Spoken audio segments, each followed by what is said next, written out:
Hello, if you wonder if there's the music player application on Apple Watch Series 10, then yes, and you can find it by going into the app menu. And this is the Apple Music, so you can control playback of your iPhone, iPad, or for example, right here you can add music into your Apple Watch by using your iPhone application, and here you'll be able to play music on this device. You can even listen to the radio by clicking here. You have to wait for some station, you can tap on it, and it should actually start playing.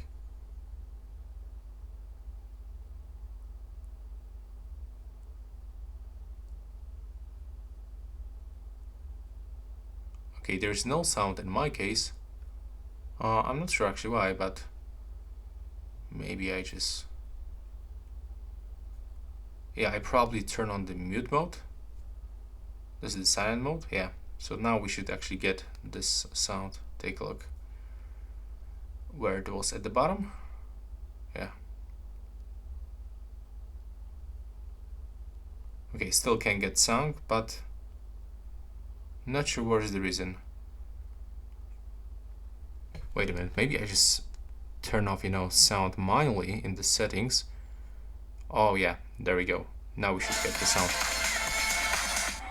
Okay, so that's how it actually looks, and that will be all. And thanks for watching. Matt Wilkinson. Apple Music 1.